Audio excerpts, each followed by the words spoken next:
شاہ اسد حسین، بادشاہ اسد حسین، دی اسد حسین، دی پناہ اسد حسین، سرداد نہ داد دست در دست یزید، حقا کے بنائے لا الہ اسد حسین۔ اعوذ باللہ من الشیطان الرجیم، بسم اللہ الرحمن الرحیم۔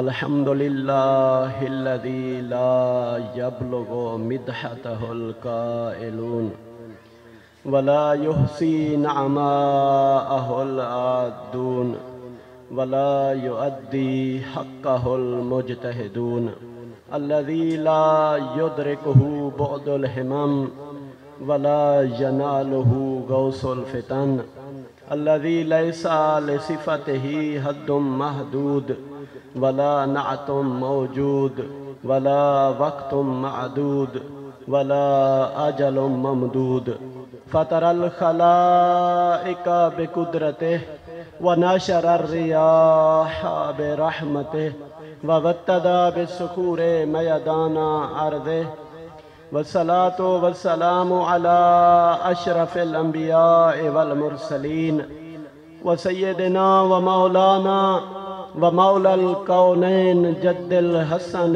والحسین ابی القاسم محمد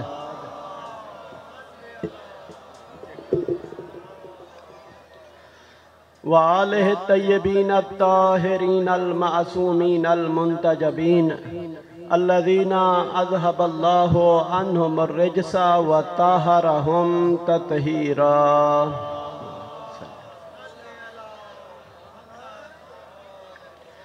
ولعنۃ الدائمۃ علی اعدائہم ومنکری فضائلہم من یوم ولادتہم الی قیام یوم الدین، اما بعد فقد قال اللہ تبارک و تعالی فی کتابہ المجید وفرقانہ الحمید وہو اصدق الصادقین۔ بسم اللہ الرحمن الرحیم، انا علینا للہدی وَإِنَّا لَنَا لَلْآخِرَةَ وَالْأُولَىٰ۔ درود بھیجئے عظمت اہل بیت پر۔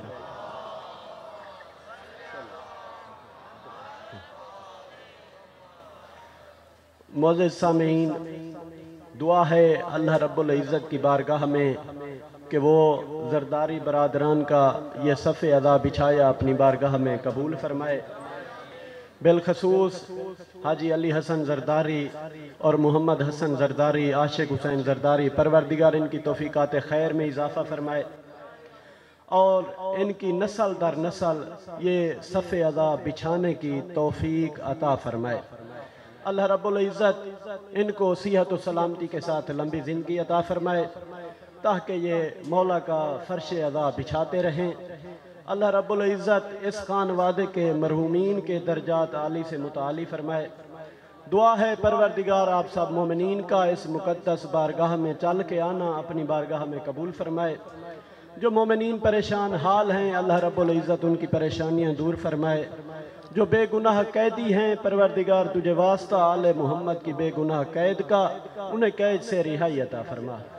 پروردگار جو مومنین بے اولاد ہیں تجھے واسطہ باب الحوائج شہزادہ جناب علی اصغر کا تمام بے اولادوں کو نیک صالح اولاد عطا فرما۔ پروردگار سب سے بڑی دعا ہمارے حقیقی وارث حجت خدا کے ظہور میں تعجیل فرما۔ ہم سب کو عمل اور کردار کے ذریعے اپنے آقا کے اوان و انصار میں شامل ہونے کی توفیق عطا فرما۔ معزز سامعین، میں نے آپ کے سامنے جن دو آیات مجیدہ کی تلاوت کرنے کا شرف حاصل کیا، مسلسل کئی شبوں سے آپ کے سامنے ان کے اوپر گفتگو کر رہا ہوں کہ اللہ رب العزت نے قیامت تک آنے والے مسلمانوں کو پیغام دیا کہ دیکھو ہدایت کی ذمہ داری میرے اوپر ہے، ہدایت کا اختیار میرے ہاتھوں میں ہے۔ اللہ رب العزت نے 1,24,000 پیغمبر بھیجے، کسی قوم کو کسی قبیلے کو نبی منتخب کرنے کا حق نہیں دیا۔ یا کہیں آپ نے پڑھا ہے کہ کسی قوم نے کسی قبیلے نے اپنی مرضی کا نبی منتخب کیا ہو؟ نبی تو عظیم مرتبہ ہے کسی نبی کا وسیع کسی قوم نے منتخب کیا ہو۔ کیوں اللہ رب العزت نے یہ انتظام اپنے ہاتھوں میں رکھا، اور مشیت پروردگار میں جب گزرا تھا کہ ایک میں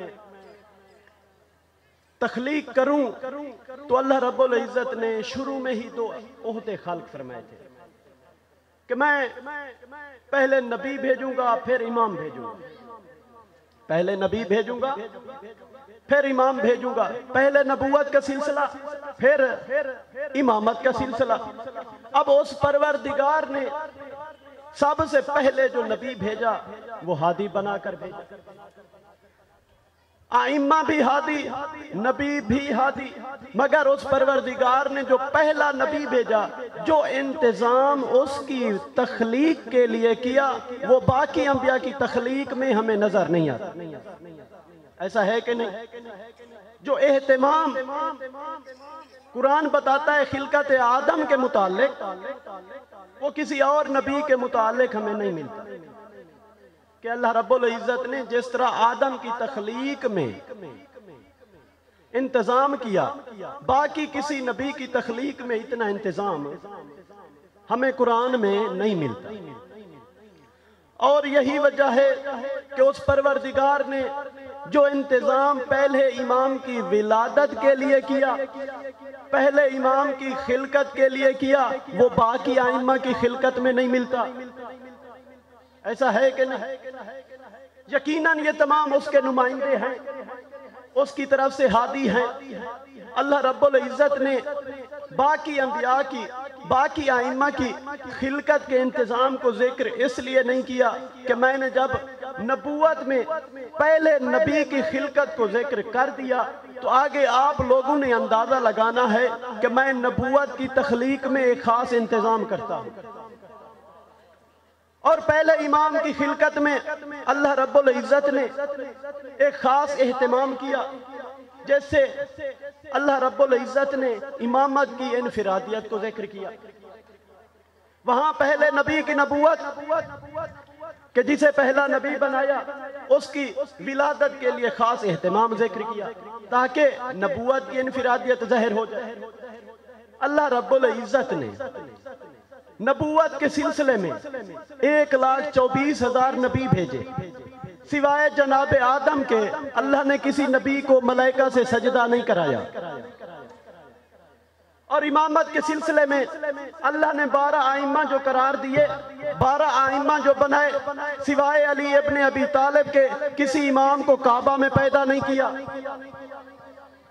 کسی امام کو کعبہ میں پیدا نہیں کیا۔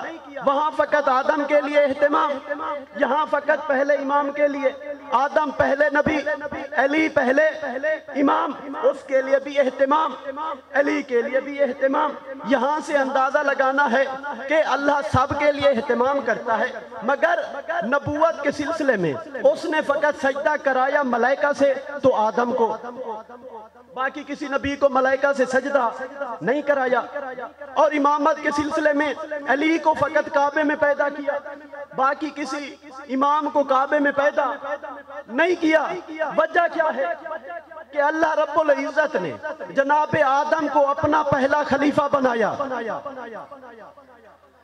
اس کے لیے ملائکہ سے سجدہ کرا رہا ہے، اور جناب علی کے لیے اہتمام ہے کہ ان کو کعبہ میں پیدا کرایا۔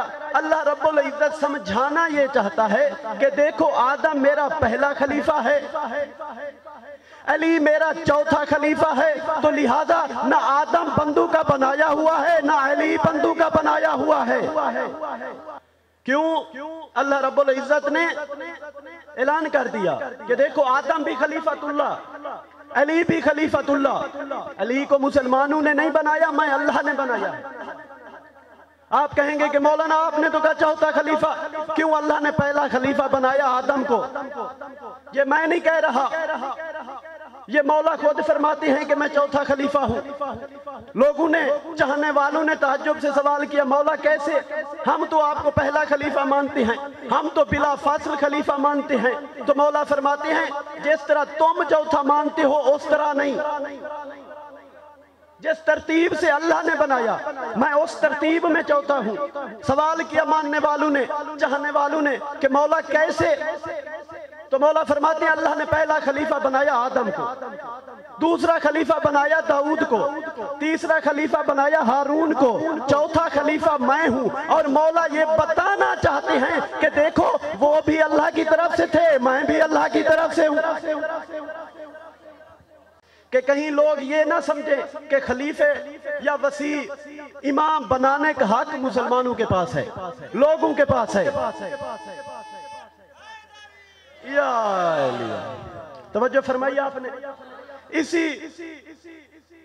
سلسلے کے اوپر گفتگو چل رہی تھی، اور ہماری کل گفتگو کہاں تک پہنچی تھی کہ اللہ رب العزت نے جناب ابراہیم کو حکم دیا کہ کعبہ بناؤ، بیت اللہ بناؤ۔ تو جناب ابراہیم نے سوال کیا تھا پروردگار میں کعبہ بنانے کے لیے تیار ہوں، مجھے اتنا بتا دے میں کعبہ کہاں بناؤں؟ تو اللہ رب العزت نے جبرائیل کو بھیجا کہ جاؤ ابراہیم کو بتاؤ کہ کعبہ کہاں بنانا ہے۔ جب کہا نا پروردگار نے کہ ابراہیم وہاں بناؤ جہاں پہلے تھا، کہا پروردگار نشان نہیں ہے، پھر اللہ نے جبرائیل کو بھیجا جاؤ آدم کو بتاؤ کعبہ کہاں تھا۔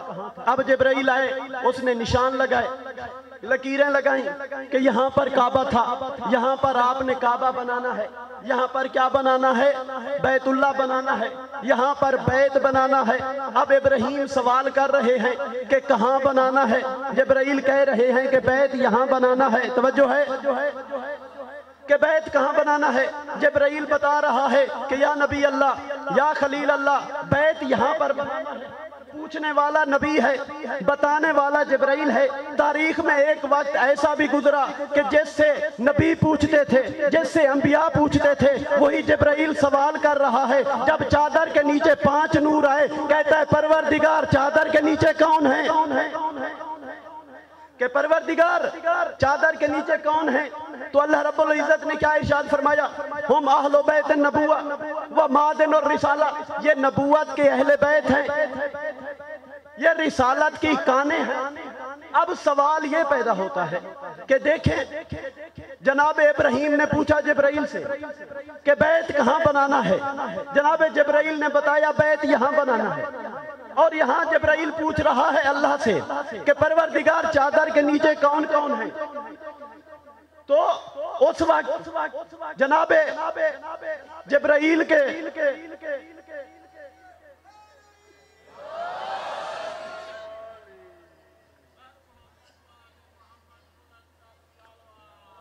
اللہم صلی علی محمد وآلہ۔ تو جب جبرائیل نے پوچھا، اللہ نے فرمایا یہ اہل بیت ہے۔ جب ابراہیم نے پوچھا کہ بیت کہاں، تو جبرائیل بتا رہا ہے بیت یہاں۔ لفظ بدل دیتا ہوں تاکہ بچوں کو سمجھانے میں آسانی ہو۔ ابراہیم سوال کر رہے ہیں کہ یہ کیا، جبرائیل بتا رہا ہے یہ بیت۔ اب جبرائیل سوال کر رہا ہے پروردگار یہ کون؟ اللہ کہہ رہا ہے یہ اہل بیت۔ بیت کا بتا رہا ہے جبرائیل، پوچھ رہا ہے ابراہیم، اور اہل بیت کا بتا رہا ہے اللہ، پوچھ رہا ہے جبرائیل۔ اب مجھے مسلمانوں کے عقلوں پر حیرت ہوتی ہے کہ جس بیت کا جبرائیل بتائے اسے مانتے ہیں، جن اہل بیت کا اللہ بتائے۔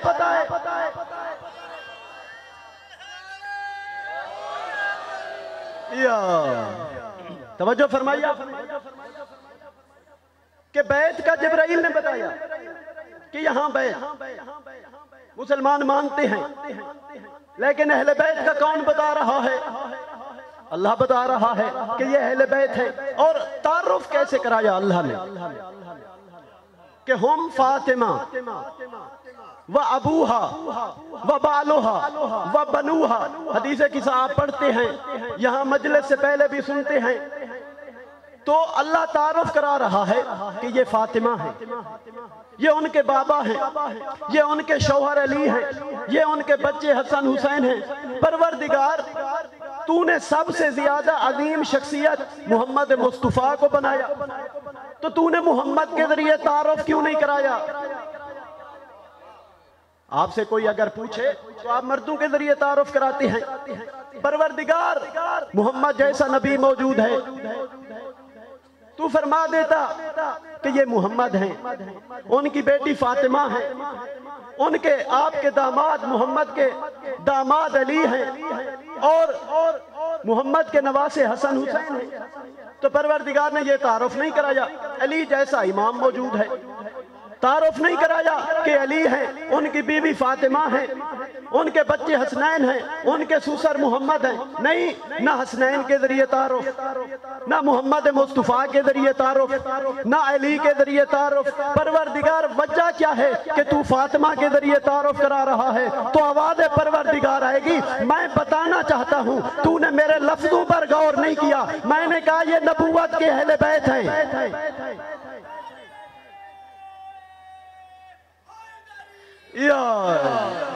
کہ یہ نبوت کے اہل بیت ہیں، تو میں سمجھانا یہی چاہتا ہوں کہ اہل بیت کا شمار، اہل بیت میں شمار ان کا ہوگا جن کی رشتہ داری فاطمہ سے ہو،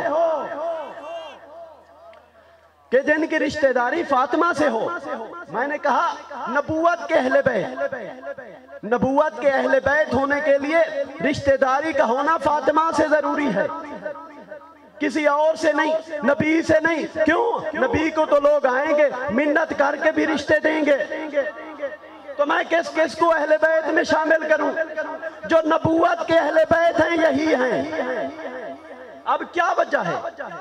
سوال ہے کیا وجہ ہے کہ مسلمان جبرائیل کے کہنے سے بیت کو مانتا ہے، اللہ کے کہنے سے اہل بیت کو نہیں مانتا؟ جملہ دینے لگا ہوں کہ دیکھیے کیا وجہ ہے کہ انسان جبرائیل کے کہنے سے بیت کو مانتا ہے، اللہ کے کہنے سے اہل بیت کو نہیں مانتا۔ میں جس نتیجے پر پہنچا ہوں وہ یہ ہے کہ بیت کو ماننے کے لیے خون کی طہارت کی شرط نہیں ہے، اہل بیت کو ماننے کے لیے خون کی طہارت کی شرط ہے۔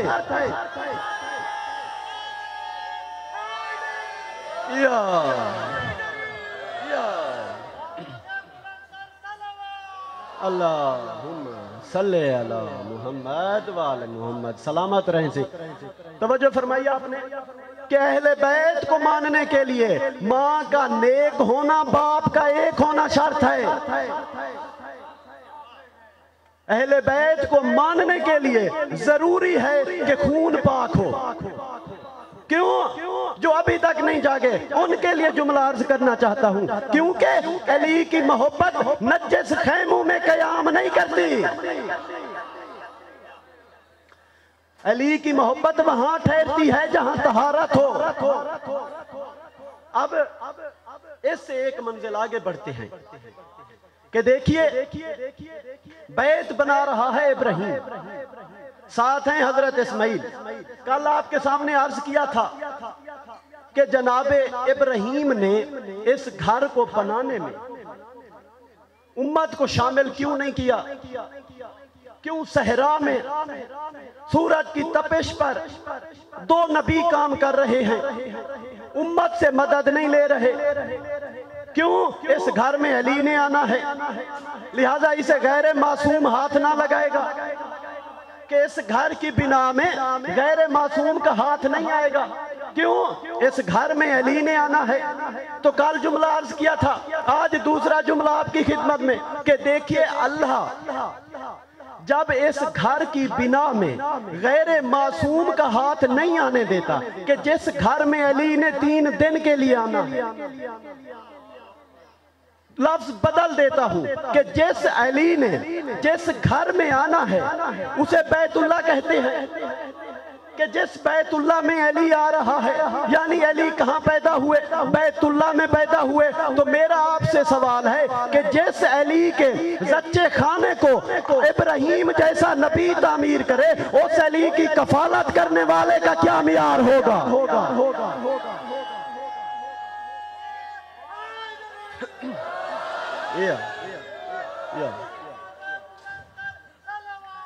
اللہم صلی علی محمد وآل محمد۔ توجہ فرمائی آپ نے کہ جس علی کے زچہ خانے کا معمار ابراہیم اور اسماعیل جیسے نبی ہوں، اس علی کی کفالت کرنے والے کا معیار کیا ہو؟ اور آپ کہیں گے کہ شاید مولانا جذبات میں کہہ رہے ہیں کہ اللہ رب العزت اس گھر کی تعمیر میں غیر معصوم کا ہاتھ نہیں لگنے دیتا. تو اگر تاریخ کا آپ کا مطالعہ ہے تو یقیناً آپ دعائیں دیں گے کہ جب یزید نے خانہ کعبہ پر حملہ کیا تھا تو کعبہ تاریخ نے لکھا ہے اتنا جل گیا تھا. جب اس نے منجنیق کے ذریعے آگ کے گولے برسائے تھے تو اتنا جل گیا تھا کہ کعبہ کی دیواروں پر اگر کوئی پرندہ بیٹھتا تو وہ خاک گرنے لگتی تھی. اتنا کعبہ جل چکا تھا کہ اگر کوئی کبوتر بیٹھتا تو وہ خاک گرنے لگتی. جیسے راکھ کے اوپر کوئی پرندہ بیٹھتا ہے تو وہ راکھ بیٹھنے لگتی ہے، گرنے لگتی ہے. یہی حالت تھی کعبہ کی. پھر مسلمانوں کو جذبہ چڑھا کہ آ کر ہم کعبہ کی تعمیر کریں. اب مسلمان کعبے کی دیواریں تعمیر کرتے ہیں، شام کو دیواریں گر جاتی ہیں. کعبے کی دیواریں اٹھاتے ہیں، شام تک دیواریں تعمیر ہوتی ہیں پھر گر جاتی ہیں.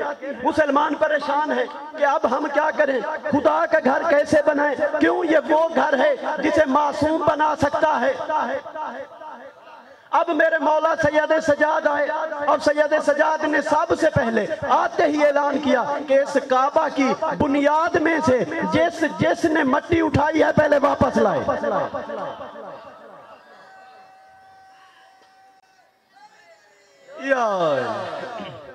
لوگ مسلمان تبرک کے طور پر ایک ایک مٹھی کعبہ کی بنیادوں سے مٹی کی لے کر گئے تھے کہ ہم اپنے گھر میں رکھیں گے برکت کے لیے. تو مولا آئے نا سب سے پہلے. اب میرا سوال ہے مولا کو کس نے بتایا تھا؟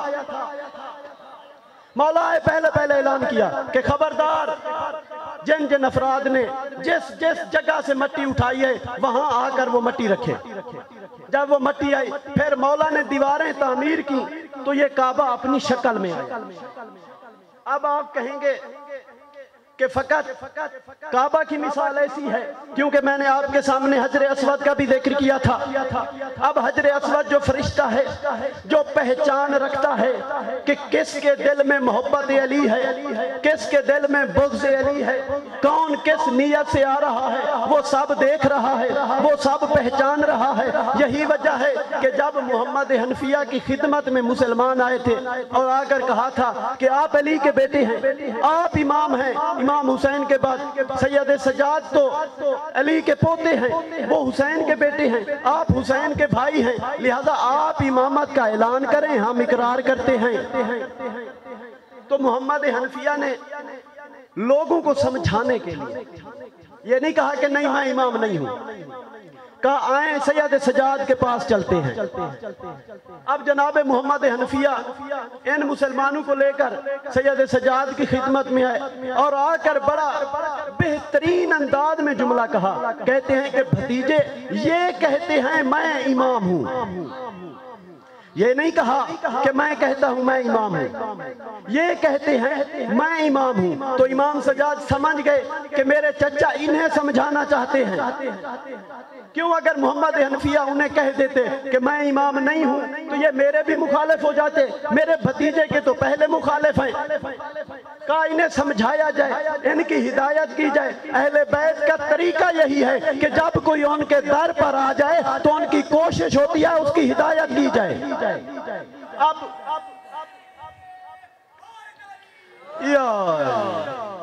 توجہ فرمائی آپ نے. تو اب سید سجاد نے سمجھا کہ میرے چچا انہیں سمجھانا چاہتے ہیں. تو سید سجاد کہتے ہیں کہ چچا ٹھیک ہے اس کا فیصلہ کر لیتے ہیں. کون فیصلہ کرے گا؟ سید سجاد کہتے ہیں دونوں چلتے ہیں کعبہ کے پاس، وہاں حجر اسود کے سامنے جاتے ہیں. آپ بھی سلام کریں، میں بھی سلام کرتا ہوں. اگر حجر اسود نے آپ کے سلام کا جواب دیا تو آپ امام ہیں، اگر میرے سلام کا جواب دیا تو میں امام ہوں. اب امام نے پہلے چچا سے کہا آپ سلام کریں کہ کہیں مسلمان اس دھوکے میں نہ رہیں کہ وہ کہیں گے کہ امام سجاد نے پہلے سلام کر لیا اس لیے حجر اسود نے جواب دیا، تاکہ یہ نہ ہو. اور آپ نے دیکھا یہ سیرت اہل بیت ہے کہ جب بھی کوئی مقابل میں آتا تھا تو مولا کہتے تھے پہلے تم حملہ کرو. تو تو اب یہاں مولا نے سمجھانے کے لیے تاکہ کسی کے ذہن میں کسی قسم کا شک نہ رہے، تو مولا نے کیا کہا؟ چچا پہلے آپ سلام کریں. اور محمد حنفیہ نے یہ نہیں کہا کہ آپ، وہ تو جانتے تھے کہ میرا بھتیجا امام ہے. تو محمد حنفیہ نے سلام کیا، حجر اسود نے کوئی جواب نہیں دیا. اب اتنے میں مولا سجاد نے سلام کیا، حجر اسود نے پلٹ کر سلام کا جواب دیا. اب وہ جو آئے تھے انہیں یقین ہو گیا کہ امام سید سجاد ہیں. اب اگر آپ کی توجہ ہو تو میرا دل چاہتا ہے یہ ایک سلام سید سجاد نے کیا، علی زین العابدین نے کیا، ایک سلام علی ابن ابی طالب نے کیا.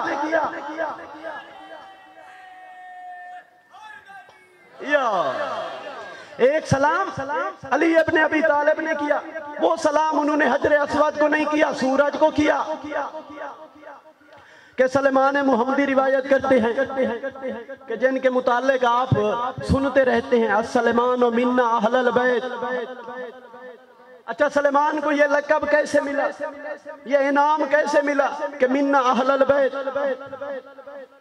کہ جب غزوہ خندق ہوا نا، خندق کھودنے کا مشورہ سلیمان کا تھا، اور نبی نے حکم دیا مسلمانوں کو کہ خندق کھودی جائے. اب انصار بھی کام کر رہے ہیں، مہاجرین بھی کام کر رہے ہیں، سلیمان بھی کام کر رہے ہیں. اب سلیمان کا کام ان دونوں سے زیادہ تھا، انصار سے بھی مہاجرین سے بھی کام سلیمان کا زیادہ تھا. اب چونکہ رسول آنے والے تھے تو انصار کہتے تھے سلیمان ہمارے ساتھ ہے، تاکہ نبی ہماری تعریف کریں گے کہ انہوں نے زیادہ کام کیا ہے. مہاجرین کہتے تھے سلیمان ہمارے ساتھ ہے، تاکہ ہماری تعریف ہوگی کہ ہم نے زیادہ کام کیا. اور حق جو تاریخ نے لکھا یہ تھا کہ سلیمان کا کام ان دونوں کے کام کو ملانے سے بھی زیادہ تھا.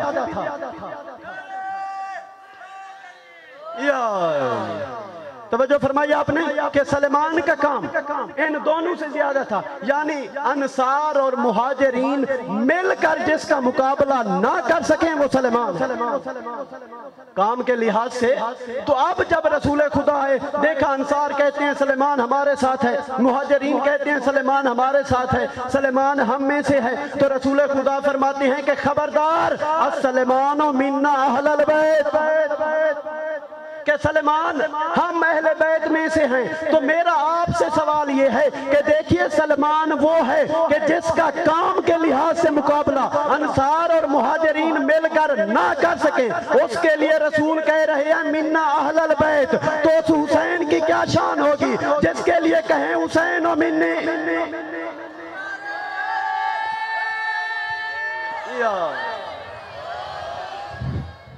کہ اس حسین کی کیا شان ہوگی. اب سلیمان محمدی روایت کہتے ہیں صلی بنا رسول اللہ صلی اللہ علیہ وآلہ وسلم صلاۃ صبح، کہ ہم نے مسجد میں رسول خدا کے پیچھے صبح کی نماز پڑھی، صبح کی نماز پڑھی. جب فلما سلامہ کہ جب رسول خدا نے سلام پڑھا، نماز تمام کی، کاما وقالا این این ابن امی، کہ میرے چچا کا بیٹا کہاں ہے، الذی ینجز وعدی ویقضی دینی، کہ کہاں ہے وہ جو میرے وعدے پورے کرے گا، میرے قرض ادا کرے گا. تو سلیمان کہتے ہیں کہ علی ابن ابی طالب اپنی جگہ سے اٹھے، فَأَجَابَهُ بِالتَّلْبِيهِ، کہ جناب علی نے محمد مصطفیٰ کو تلبیہ کی صورت میں جواب دیا. کیسے جواب دیا؟ کہا لبیک لبیک یا رسول اللہ، لبیک لبیک یا سیدی. اب جب یہ کہا تو رسول خدا فرماتے ہیں یا علی اريد ان اعرف فضلك من اللہ عز وجل، کہ علی مجھ محمد کا دل چاہتا ہے میں تیرے وہ فضائل دیکھوں جو اللہ نے تجھے عطا کیے. کون کہہ رہا ہے کہ جن کے اوپر فضیلتیں تمام ہیں اللہ کی کائنات میں، خدا کے بعد اگر جس کی فضیلت سب سے زیادہ ہے وہ محمد مصطفیٰ ہے. اب وہ کہہ رہے ہیں کہ یا علی مجھ محمد کا دل چاہتا ہے کہ اللہ نے جو تمہیں فضیلتیں عطا کی ہیں میں وہ دیکھوں.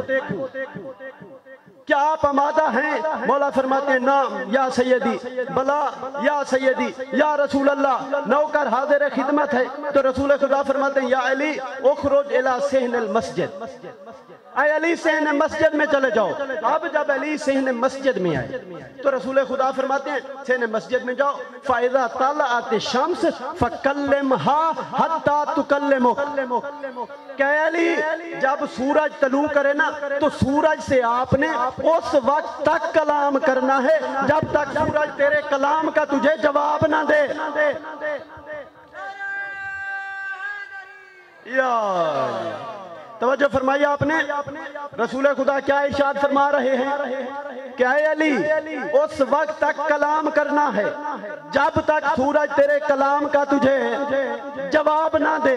اب سلیمان محمدی کہتے ہیں کہ علی اپنے ابی طالب آئے صحن مسجد میں، جب سورج نے طلوع کیا فلما طلعت الشمس، تو علی اپنے ابی طالب نے سورج کی طرف دیکھا اور یہی جملہ کہا السلام علیک ایتھا الشمس، کہ شمس علی اپنے ابی طالب کا تیرے اوپر سلام ہو۔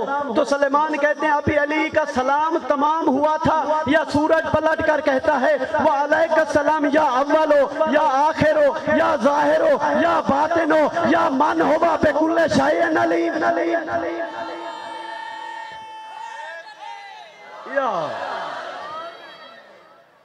اب علی کو حکم کیا تھا؟ جب تک کلام کا جواب نہ آئے، ابھی علی نے سلام کیا تھا۔ تو اب سلیمان کہتا ہے فضحکت الصحابہ، صحابہ حیران و پریشان ہو اور کہتے ہیں یا رسول اللہ الامس تقول لنا ھذا من صفات اللہ عز وجل، کہ یا رسول اللہ کل آپ نے ہمیں کہا تھا کہ یہ اول آخر ظاہر باطن سب کچھ جاننے والا یہ اللہ کی صفات ہیں۔ تو رسول خدا فرماتے ہیں ہاں میں نے کہا تھا یہ اللہ کی صفات ہیں۔ تو اس وقت صحابہ پریشان ہوئے، کہتے ہیں یا رسول اللہ اب یہ سورج علی کے لیے کہہ رہا ہے تو کیا فصار علی ربن یعبدو، کہ سورج نے علی کو کہا ہے جو اب علی رب ہو گیا نعوذ باللہ، ہم اس کی عبادت کریں تو چہرہ رسالت پر جلال آیا۔ فرماتے ہیں استغفر اللہ ولا حول ولا قوت، کہ کہتے ہیں خبردار ان لکل مقامن، یہ مخلوق ہے وہ خالق ہے، کہ ہر ایک کا اپنا مقام ہے۔ علی عبد ہے وہ معبود ہے، علی ساجد ہے وہ مسجود ہے، وہ رازق ہے یہ مرزوق ہے، کہ خبردار توجہ فرما رہے ہیں آپ کہ خبردار کیا کہہ رہے ہو؟ رسول خدا صاحب کی طرف متوجہ ہوئے، چہرے کا رنگ متغیر ہے، فرماتے ہیں استغفروا للہ وتوبوا الیہ، خبردار کیا کہہ رہے ہو؟ یہ اس کا نمائندہ ہے جو کسی قسم کا شرک برداشت نہیں کرتا۔ کہہ رہے ہیں خبردار استغفار کرو، توبہ کرو، یہ تم کیا کہہ رہے ہو؟ علی کا اپنا مقام ہے، خدا کا اپنا مقام ہے، وہ خالق ہے یہ مخلوق ہے۔ اب رسول خدا نے وضاحت کی کہ اما قولھا یا اولو، رسول خدا فرماتے ہیں جہاں تک سورج نے علی کو اول کہا ہے وَهُوَ أَوَّلُ مَنْ آمَنَ بِي وَصَدَقَنِي، علی وہ پہلا ہے جو سب سے پہلے میرے اوپر ایمان لایا۔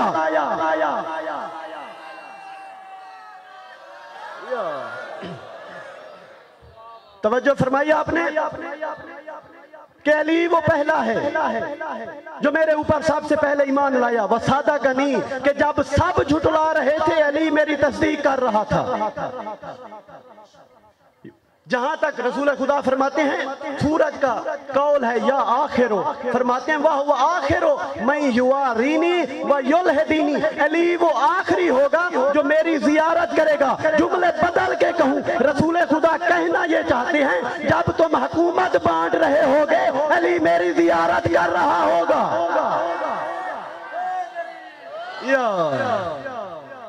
علی مجھے دفن کرے گا، میری آخری زیارت کرنے والا علی، میرے اوپر سب سے پہلا ایمان لانے والا علی۔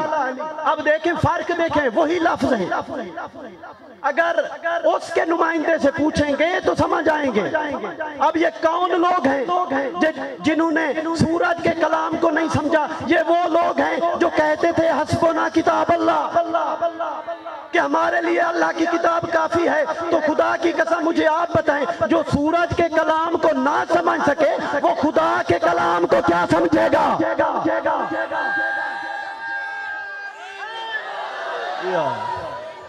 توجہ فرمائی آپ نے کہ جو سورج کے کلام کو نہ سمجھے وہ خدا کے کلام کو کیا سمجھیں گے؟ اس لیے اس پروردگار نے ہدایت کا انتظام اپنے ہاتھوں میں رکھا کہ ہادی میں بھیجوں گا۔ اگر لوگ بنائیں گے تو وہ تو سورج کے کلام کو نہیں سمجھ سکتے۔ یہ قرآن تو خالق کی کتاب ہے، خالق کا کلام ہے۔ تو اب رسول خدا فرماتے ہیں جہاں تک اما قولھا یا ظاہرو، جہاں تک سورج نے علی کو ظاہر کہا تو رسول خدا نے اب قسمیں کھائیں۔ وہ قسم کھا رہا ہے کہ جس کے ایمان میں شک کرنے والا دائرہ ایمان سے نکل جاتا ہے۔ فرماتے ہیں فَوَعِزَّةُ رَبِّ، مجھے اپنے رب کی عزت کی قسم ہے کہ اگر خدا کا دین ظاہر ہوا ہے تو علی کی تلوار کی وجہ سے۔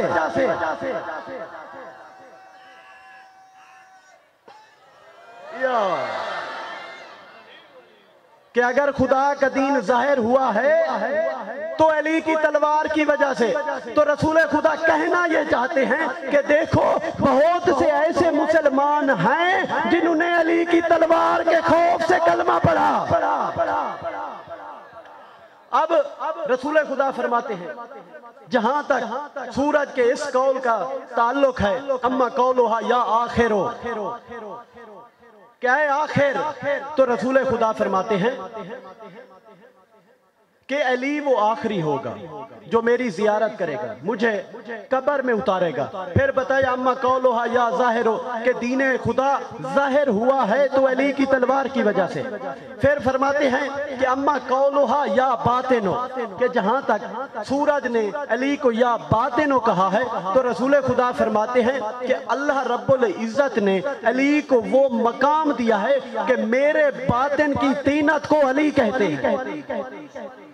پھر فرماتے ہیں اما قولھا یا من ہوا بکل شیء علی، کہ جہاں تک سورج نے علی کو ہر چیز کا جاننے والا کہا تو اب رسول خدا نے پھر قسم اٹھائی۔ فرماتے ہیں مجھے اپنے رب کی عزت اور جلال کی قسم ہے ما علمنی ربی شیئا والا علمتہ علیٰ، میرے رب نے مجھے کوئی ایسی چیز تعلیم نہیں کی جو میں نے علی کو نہ تعلیم کی ہو۔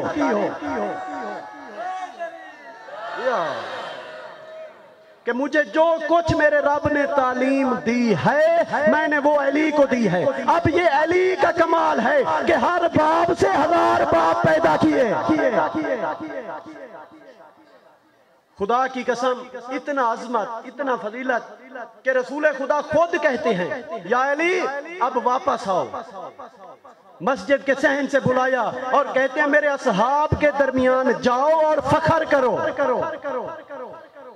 اس لیے ہم روتے ہیں کہ جس علی کو رسول خدا فخر کرنے کا حکم دے مسلمانوں نے اس کی اولاد کے ساتھ کیا کیا؟ کیا جرم تھا علی کی بیٹیوں کا؟ عزیزانو کل جناب مسلم کی غربت کے کچھ جملے بیان کیے تھے، آج میرا دل ہے ان کے بیٹوں کی مظلومیت بیان کروں۔ بڑے مظلوم ہیں مسلم کے یتیم۔ عزیزانو اس میں اختلاف ہے، آپ سنتے رہتے ہیں۔ 2 روایتیں ہیں، ایک یہ کہ یہ شہزادے جناب مسلم کے ساتھ تھے، دوسرا یہ کہ جب کربلا میں آگ لگی تھی نا، بیویوں کو صرف اپنے پردے کی فکر تھی، بچوں کا خیال نہیں تھا۔ تو جب خیام میں آگ لگی تھی بچے ڈر کے دوڑے تھے، تو اس وقت یہ شہزادے کوفہ کے رستے پر گرفتار۔ لیکن دونوں روایتیں آپ سنتے ہیں، دونوں روایتوں سے یہی پھر نتیجہ نکلتا ہے کہ 2 طرح کی روایتیں ہیں، مگر اس کے باوجود دونوں گرفتار ہوئے تھے۔ جب ابن زیاد کے دربار میں لائے گئے نا تو ابن زیاد سے سپاہی نے کہا کہ ابن زیاد مجھے لگتا ہے یہ اہل بیت کے بچے ہیں۔ ابن زیاد کہتا ہے تمہیں کیسے معلوم ہے؟ کہتا ہے میرے پاس 2 دلیلیں ہیں، ایک یہ کہ میں نے جب سے پکڑا ہے یہ کچھ بولتے نہیں، دوسرا یہ کہ میں نے ان پر جتنا ظلم کیا انہوں نے اف تک نہیں کی، مجھے لگتا ہے کہ انہیں یقین ہے ان کے چھڑانے والا کوئی نہیں ہے۔ عزادارو اب ابن زیاد نے کہا انہیں قید میں ڈال دو، زندان میں ڈال دو۔ اب بچوں کو جب دروگہ لے کے جانے لگا نا، ابن زیاد کہتا ہے خبردار انہیں ٹھنڈا پانی نہ پلانا،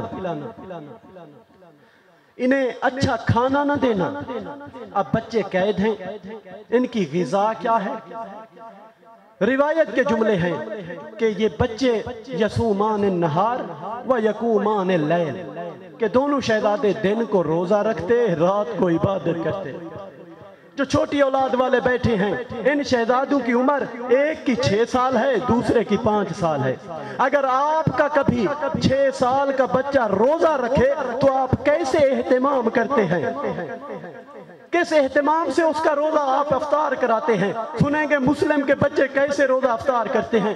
روایت کے جملے ہیں کہ شام کو 1 پیالہ گرم پانی ملتا تھا، ایک خشک روٹی، یہ بچوں کی غذا تھی۔ اس کے اوپر مسلم کے یتیم دن کو روزہ رکھتے تھے، شام کو اسی پر افطار کرتے تھے۔ اب جب 1 سال کا عرصہ گزرا نا، چھوٹے شہزادے نے جس کا نام محمد ہے، بڑے شہزادے جس کا نام ابراہیم ہے، کہتا ہے ابراہیم اگر آپ کو معلوم نہ ہو کہ میں آپ کا بھائی ہوں، آپ مجھے اس حال میں دیکھتے پہچان لیتے۔ عزادارو بڑا شہزادہ کہتا ہے محمد کہنا کیا چاہتے ہو؟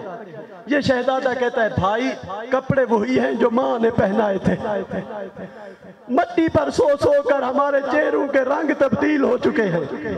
عزادارو شہزادہ کہتے کہنا کیا چاہتے ہو؟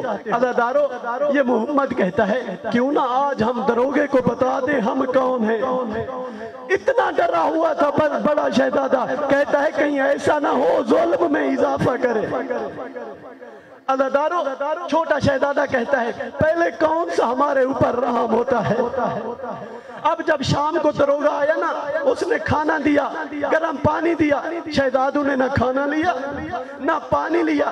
چھوٹا شہزادہ دروازے کے قریب آیا اور آ کر کہتا ہے کیا اے دروگہ میں ایک بات پوچھ سکتا ہوں؟ وہ کہتا ہے ہاں پوچھو۔ تو یہ کہتا ہے انت مسلم، کیا تو مسلمان ہے؟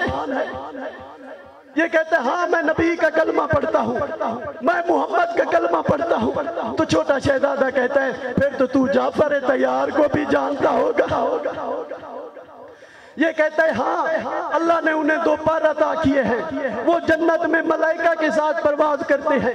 تو اب شہزادے کہتے ہیں پھر تو علی ابن ابی طالب کو بھی جانتا ہوگا۔ اب اس کا نام تاریخ نے مشکور لکھا۔ یہ کہتا ہے ہاں وہ تو میرا امام ہے۔ جب شہزادوں نے سنا نا ہمارے نانے علی کا ماننے والا ہے، کہتے ہیں ہم اسی علی کے نواسے ہیں، ہم عباس کے بھانجے ہیں۔ اجرکم اللہ، خدا کسی غم میں نہ رلائے۔ عزادارو جب شہزادے نے یہ جملے کہے نا، وہ دروگہ اندر آیا، زندان کا دروازہ کھولا، شہزادوں کے قدموں پر گر پڑا، کہتا ہے مجھے معلوم نہیں تھا، مجھے معاف کرنا۔ عزادارو اب دونوں شہزادوں کو گھر لے آیا کہ تمہیں آزاد کرتا ہوں، میرے ساتھ جو ہوگی دیکھی جائے گی، لیکن ایک بات کا خیال رکھنا جب ماں سے جا کر ملو تو کہنا میرے لیے دعا کرے۔ اجرکم اللہ، خدا آپ کو سلامت رکھے۔ عزادارو یہ بچوں کو گھر لے آیا اور اس نے اپنی بیوی سے کہا کہ ان بچوں کو نہلاؤ، اچھے اچھے کپڑے پہناؤ، اچھا کھانا کھلاؤ، میں ان کے جانے کا انتظام کرتا ہوں۔ میں جا کر دیکھتا ہوں کہ اگر کوئی قافلہ مدینے جا رہا ہے تو میں انہیں ان کی ماں کی طرف روانہ کروں۔ عزادارو جب یہ گھر آتا ہے نا، کیا دیکھتا ہے کہ اس کی بیوی رو رہی ہے۔ عزادارو یہ کہتا ہے کہ اے مومنہ جب یہ شہزادے آئے تھے تو بڑی خوش تھی، اب تو رو کیوں رہی ہے؟ عزادارو مومنہ کہتی ہے خدا جانے ان کی ماں نے آخری بار کب کنگھی کی تھی، جب میں کنگھی کرنے لگی بال ٹوٹ کے گرنے لگے۔ اجرکم اللہ۔ عزادارو اب مشکور نے ان شہزادوں کو روانہ کیا، کچھ پیسے دیے، اپنی انگوٹھی دی اور بیٹے کو کہا کہ یہاں کوفہ سے باہر ایک قافلہ جا رہا ہے، ان کے ساتھ روانہ کرو۔ شہزادوں سے کہا یہ انگوٹھی ہلے میں میرے بھائی کو دینا، وہ تمہیں آگے مدینے پہنچوائے گا۔ عزادارو اب اس کا بیٹا لے کر آیا، جب کوفے سے باہر پہنچا کیا دیکھتا ہے قافلہ جا چکا ہے، راستے پر گرد و غبار ہے۔ بچوں سے کہتا ہے ابھی قافلہ گیا ہے، تم اس راستے پر دوڑتے ہوئے جاؤ، قافلے سے مل جاؤ گے۔ عزادارو 5 اور 6 برس کے بچے کہاں تک دوڑتے۔ ایک وقت ایسا آیا کہ چھوٹا شہزادہ زمین پر بیٹھ گیا، بڑے شہزادے سے کہتے ہیں بھائی تم جاؤ، میں چل نہیں سکتا، میرے پاؤں پھٹ گئے۔ عزادارو جملہ کہتا ہے کہ بھائی جب بہنوں سے ملو تو میرے سلام دینا۔ عزادارو اب بڑا شہزادہ بیٹھ گیا، کہتا ہے میں کیسے جاؤں، مجھے ماں تو بار بار کہتی تھی ابراہیم محمد کا خیال کرنا۔ عزادارو اب یہ بچے رات کو چلتے ہیں، دن میں چھپ جاتے ہیں۔ اتنا ڈرے ہوئے تھے بچے کہ رات کو سفر کرتے ہیں، دن میں چھپ جاتے ہیں۔ عزادارو تقدیر ان بچوں کو حارث کے گھر لے آئی کہ اس کی کنید لے کے آئی۔ اس کی بیوی مومنہ تھی، اس نے بڑا احترام کیا، اچھا کھانا دیا، اچھا بستر دیا۔ اب شہزادوں کو سلا دیا، باہر سے کمرے کو تالا لگایا۔ یہ جانتی تھی اس کا شوہر دشمن اہل بیت ہے، وہ ان بچوں کو ڈھونڈنے گیا ہے کہ اسے معلوم ہوا تو وہ ظلم نہ کرے۔ اب جب اس کا شوہر آیا نا تھکا ہارا، چہرے پر گرد و غبار ہے، تو اس نے کہا کہاں سے آتے ہو؟ یہ کہتے ہیں مسلم کے بچے زندان سے بھاگ گئے ہیں، میں انہیں ڈھونڈنے گیا تھا۔ تو اس کی بیوی کہتی ہے شرم کرو، تمہارے اوپر تو عباس کے احسان ہیں، تمہیں معلوم نہیں وہ عباس کے بھانجے ہیں۔ یہ کہتا ہے ہوتے رہے، میں نے ظالم سے، میں نے ابن زیاد سے انعام لینا ہے۔ عزادارو اتنے میں دونوں شہزادوں نے خواب دیکھا تھا۔ خواب میں کیا دیکھتے ہیں کہ حوض کوثر پر رسول خدا کے ساتھ مسلم کھڑے ہیں۔ رسول خدا کہتے ہیں مسلم اپنے بچوں کی کوئی خبر دو۔ عزادارو مسلم کہتے ہیں یا رسول اللہ آج شام کو میرے پاس آ جائیں گے۔ اب جب یہ شہزادوں نے خواب دیکھا نا، خواب سے بیدار ہوئے، بابا بابا کر کے رونے لگے۔ جب چھوٹے شہزادے نے بڑے کو خواب سنایا تو بڑا شہزادہ کہتا ہے میں نے بھی یہی خواب دیکھا ہے۔ عزادارو اب محمد نے ابراہیم کے گلے میں باہیں ڈالی، ابراہیم نے محمد کے گلے میں باہیں ڈالی، دونوں گریہ کر رہے ہیں۔ جب یہی گریہ حارث نے سنا، یہ بیوی سے کہتا ہے میرے گھر میں کون سے بچے ہیں، یہ کس کے رونے کی آواز ہے؟ وہ مومنہ کہتی ہے ہم سائیوں کے بچے ہوں گے، مجھے نہیں معلوم، لیکن یہ ملعون کہتا ہے مجھے چابی دو، میں اس کمرے میں دیکھوں گا۔ عزادارو یہ ملعون آیا، مومنہ نے چابی نہیں دی، اس نے چراغ مانگا، مومنہ نے چراغ نہیں دیا۔ وہ جانتی تھی یہ ظالم ہے، اس نے کمرہ اس لیے بند کیا تھا، اندر چراغ نہیں جلایا تھا کہ اسے معلوم نہ ہو۔ لیکن عزادارو جب یہ ظالم آیا نا، اس نے دروازہ توڑا، اب چراغ تو تھا نہیں۔ یہ ظالم کمرے میں ایسے کبھی کہاں ہاتھ مارتا ہے، کبھی کہاں ہاتھ مارتا ہے، یا اس ملعون کے ہاتھ مسلم کے یتیموں کے سروں پر۔ عزادارو جب سروں پر ہاتھ آئے نا، شہزادوں کے پاؤں زمین سے بلند ہو۔ اجرکم اللہ۔ عزادارو اس ملعون نے شہزادوں کو بالوں سے پکڑ کے اٹھایا۔ روایت کے جملے ہیں وَلَطَمَ الْأَكْبَرَ، جب اس ملعون نے بڑے شہزادے کو تماچا مارا نا، وَسَالَ الدَّمُ مِنْ وَجْهِهِ وَأَسْنَانِهِ، اس شہزادے کے منہ اور دانتوں سے خون جاری۔ اس ملعون نے دونوں شہزادوں کو ستون کے ساتھ باندھ دیا، ساری رات ظلم کرتا رہا۔ صبح جب یہ لے گیا نا نہر کے کنارے، جب بچوں نے دیکھا یہ ہمیں زندہ نہیں چھوڑے گا، تو چھوٹے چھوٹے بچے ہیں، کہتے ہیں تو عرب ہے، عربوں کا دستور ہے ان سے اگر 3 باتیں کہی جائیں تو کوئی ایک بات مانتے ہیں۔ عزادارو بچے کہتے ہیں کہ تو ایسا کر، تو ہمیں ابن زیاد کے دربار میں زندہ لے جا، وہ جانے ہم جانے، وہ جو کرے گا۔ عزادارو یہ کہتا ہے نہیں میں نہیں کروں گا، مجھے انعام کا لالچ لالچ ہے میں لیکن تمہیں قتل کروں گا۔ جب مسلم کے بچوں نے یہ سنا نا تو کہتے ہیں اچھا ایسا کر، تمہیں انعام کا لالچ ہے نا تو ہمیں ہماری ماں کے پاس لے چل، ہماری ماں تمہیں منہ مانگا انعام دے گی۔ عزادارو اس نے کہا یہ بھی نہیں کروں گا۔ اب چھوٹے چھوٹے شہزادے کہتے ہیں اچھا ایسا کر، ہمیں اس جگہ لے جا جہاں غلام فروخت ہوتے ہیں، تو ہمیں بیچ دینا، ہم بک جائیں گے۔ میں کہتا ہوں ان شہزادوں کی قیمت کوئی ان کی ماں سے پوچھے۔ اجرکم اللہ۔ عزادارو یہ ملعون کہتے ہیں میں یہ بھی نہیں کروں گا۔ اب چھوٹے شہزادے کہتے ہیں اچھا اتنا کر، ہمیں 2 رکعت نماز پڑھنے دے۔ عزادارو اس نے کہا نماز پڑھ لو۔ اب شہزادے نہر کی طرف چلے۔ یہ ملعون کہتا ہے کہاں جا رہے ہو؟ کہتے ہیں وضو کرنے۔ کہتا ہے نہیں، تیمم کرو کہ تم نہر سے پانی پی لو گے۔ عزادارو اب جب شہزادوں نے نماز تمام کی نا تو یہ ملعون آیا، اس نے چھوٹے شہزادے کو پکڑا کہ میں اس کا سر قلم کروں۔ بڑا شہزادہ آگے آیا، رو کر کہتا ہے پہلے میرا سر قلم کر، کیوں مجھے بار بار ماں کہتی تھی کہ اے ابراہیم محمد کا خیال رکھنا۔ عزادارو اس ملعون نے بڑے شہزادے کا سر قلم کیا، لاش کو وہیں رکھا۔ اب یہ سر لے کر آیا کہ میں ایک شاپر میں ڈالوں۔ جب یہ ملعون سر ڈالنے آیا تو چھوٹے شہزادے نے کیا کیا، بھائی کی کٹی ہوئی رگوں کے اوپر اپنے ہاتھ رکھے، وہ خون آلود ہاتھ اپنے منہ پر ایسے ملے۔ جب یہ ملعون آیا کہتا ہے یہ کیا کر رہے ہو؟ شہزادہ کہتا ہے اپنے بھائی کے قتل کا گواہ بن رہا۔ اجرکم اللہ، خدا آپ کا گریہ قبول فرمائے۔